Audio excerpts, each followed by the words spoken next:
you can see a little I can't stop watching them. It's so addicting and so satisfying. Hey guys, it's Sue here. Welcome back to my channel. Oh, happy day! As per usual, I'm very excited to see you guys. Now for today's video, we're going to take a slight turn and I'm going to be talking about skincare products or categories that I never buy. Subtext, because I don't want to ruin my skin. Now to each their own, I think, skincare is a free field. Anyone's allowed to do whatever they want. There are no rules unless it's like burning your skin, please, because that's dangerous. Just for today's video, I'm going to be sharing with you guys what I personally like to stay away from. Now I realize that some of these product categories can be a little controversial. I ain't gonna put that out there. And of course, anyone is allowed to have their own opinion. So if you feel different, if you feel otherwise, please share in the comments down below. But don't be rude, okay? Don't be mean. Other than that, Let's get this video started right away. come on, let's go. Okay, let's see what I have to say. Let's start off with an easy one, okay? I think most of you guys will be on board with this one, and these are nose strips. I never ever buy nose strips with my own money, and even if I do get them as PR, I never use them. Now, just in case, nose strips are basically these small pieces of strips that on one side have adhesives on them. And so what you do, you wet them with water and then you place them on top of your nose and then you wait like 10 to 15 minutes for them to dry. And then when you peel them off, you can see a little these nasty little pieces of blackheads on them. I will say this. Nose strips are definitely a showstopper. As much as I hate using them, I can't stop watching them. It's so addicting and so satisfying. I'll give them that point. I will. Putting that addictive and satisfying point aside, the reason why I detest those strips is because I feel like they're so harmful for the skin. Now, it would be a different story if these adhesives could somehow selectively identify only the nose strips and cling onto them while leaving the rest of the skin or the surface untouched. However, that's not the case. The adhesives go all the way, and once you actually peel the nose strip from your nose, you're just left with all of this irritated red skin. And sometimes with nose strips, what happens is that they go beyond the nose onto the butterfly zone. Now, I don't mind it so much on the nose, but it's this part that just gets me every time, because my butterfly zone, and most butterfly zones on most people, is a more sensitive area that you need to be a bit more careful of. And so whenever I get these nose strips on the butterfly zone, it just irks me. And I just don't think that's a very nice thing to do for my skin. And besides, why use nose strips when you have the CMP Pore Care Kit? I forgot the name of it, but anyways, it's a product that I always use when I'm recommending you guys products that's great for cleaning out any blackheads, whiteheads, the oils. It is such a gentle but effective product to do it. I guess please be conservative if you have to use nose strips, because I gotta admit, I'll give you that. This is satisfying AF. but for me, it's just a product category that I never ever will spend my money on. All right, next, let's creep into the more controversial product category, shall we? And these are the V-lifting masks. Basically, these are masks that have been specifically made with the purpose to lift up any droopy skin around your neck or your chin, and also they are supposedly to depuff your skin. Now, I actually used to use these quite a lot of times before I was actually addicted to them, and I really did enjoy using them because during the time you actually have it on, it feels like it's working. It feels like something's happening to your chin, like your double chin's gonna be gone and all your skin's just going to be magically lifted. So I didn't mind it as much when I had it on. But one thing I've noticed is that even though the mask seems to lift up my skin, at the same time it also seems to drag down and pull down my ears, because basically what you do is you cling the mask around the ears to help it lift up, right? Now, I may not be a doctor, but I know that everything on our body is connected, right? So think about it, guys. If you are dragging your ears down like this and making them droop, what do you think is going to happen to the rest of your skin, right? Everything else is also going to droop. And so it just seemed like the product was contradicting itself, contradicting its purpose. And so this product just felt like it was a bit gimmicky, and that's why I stopped reaching out for them. And also, most of the times, in the inner layers, on the surface of the mask where it touches your skin, it's usually coated with this sticky hydrating material that's of course supposed to moisturize, hydrate your skin, but they can actually get pretty sticky. So by the time I'm done and I take it off, I see my skin getting pulled with the mask as well, and it seemed to stretch it out.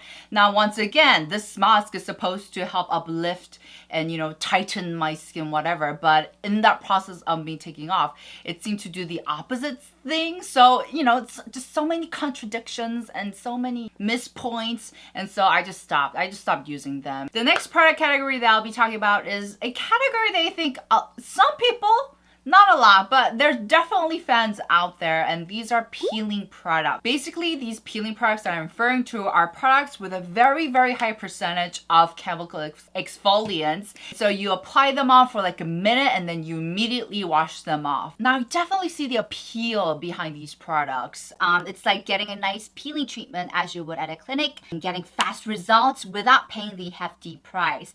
However, I am really against products that give you that instant gratification unless it's a way that doesn't aggravate or irritate your skin. However, these peeling products, I don't know if you guys tried, but they sting and burn like F. It's like, what's going on here? Like, I don't understand. It's like you're deliberately out there trying to sabotage all of the hard work that we've been doing to repair our skin barrier. So I'm just a little confused. Now, if you have really healthy skin and it's something that you're comfortable with, of course, to each their own, once again.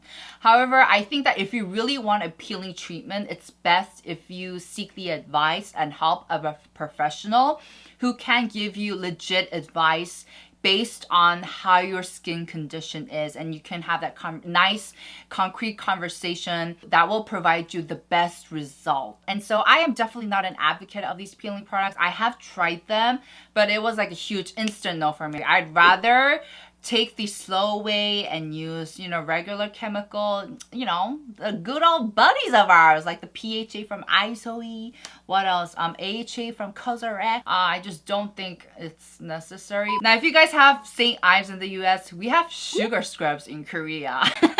Sugar scrubs are a huge no for me just because they once again irritate the F out of my skin. I feel like they're too abrasive and my skin just can't handle them, especially my cheek areas. But funny thing is that they actually used to be really, really popular in Korea. They still are somewhat to an extent, like Skin Foods black sugar is like one of the best sellers, I think. And I definitely also used them a lot in the past, but I think what happened is that everyone used them and our skin barrier got damaged, and now we're to a point where we can't use them. So you have no one but to blame yourself, sugar scrubs. This is all on you. Now, just in case you guys were a bit unfamiliar with what sugar scrubs are, these are basically wash off masks that contain little bits and actual grains of sugar. And so you can see it's a bit gravelly, and what you do, you can put them on your face, and as you wash them off, you rinse it against your skin so that your skin can get a bit of physical exfoliation. Now, even though I will never use them on my face, I don't actually mind using them for like the heels or at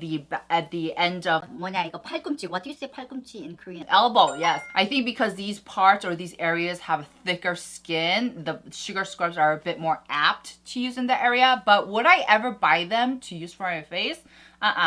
Nah, no thank you, no thank you. Now, I will admit, I really do like using the I'm From Fig Scrub wash off though. But the thing is, even though I use it for its moisturizing effects. So when I'm washing it off, I use a shower head and I use the pressure from the water that's coming out, and I just wash everything off like that. That is the only way I will use a sugar scrub mask on my skin. I will never ever rub it against my skin because that's just backstabbing your skin barrier right in the back. Now, I did save the best for last, and oh my gosh, guys, please go easy on me. I'm scared for my life. And this is definitely something that's personal because I don't think this product category damages your skin per se, but it is cleansing foam. Now, before you guys all stand up and protest, hear me out. First of all, to each their own, and that includes me, okay? There are two reasons why I don't really like using cleansing foams. First of all, I feel like for the whole in general, foam cleansers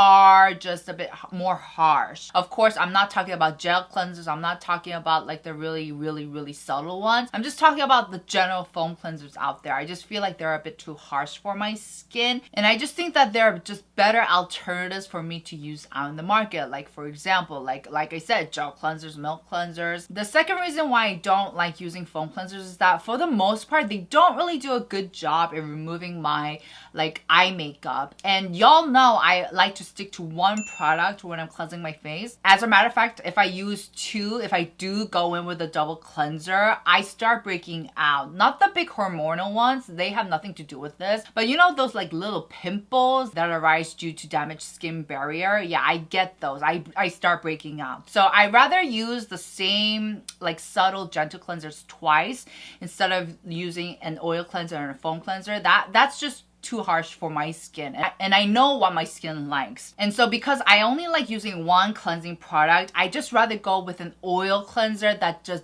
removes everything in one go. And so once again, there's a better alternative for me that's more suitable for my skin. Now the third reason, I have one more reason. There are 3 reasons, not 2. The third reason is that I feel like foam cleansers make you do more work. And y'all know I'm not the best at bubbling things up. I mentioned this in a couple of my videos, you know, whenever I'm with Yoon or whenever I'm cleansing my face, but I am terrible at lathering and foaming up and bubbling up products. I was not gifted with that talent. Yoon was gifted with the talent, and that's why she's more, I guess, she likes using cleansing foams more than I do. I was deprived of that skill and talent, so I'm just terrible at it. And I feel like it's really frustrating because that's a really important part when you're using foam cleansers. You have to foam it up first and cleanse your skin with the bubbles, not to foam it up on your skin. And it's double the work as opposed to going straight in with a milk cleanser or an oil cleanser. So I just feel like it's too much work. No, I'm just kidding. It's not that much work, but you know, I have just easier alternatives to reach out for once again. And so that's why I never ever spend my money on foam cleansers. I think I can think of maybe 3 foam cleansers that I genuinely do enjoy and like because I don't find them harsh and they're easier to use. But for the most part, I just never ever buy them with my own money. Alright guys, that's it for today's video. I hope you guys enjoyed. I really opened myself up here and really let myself be vulnerable. I feel like I'm on the frontier of a battle where I'm exposed to everyone.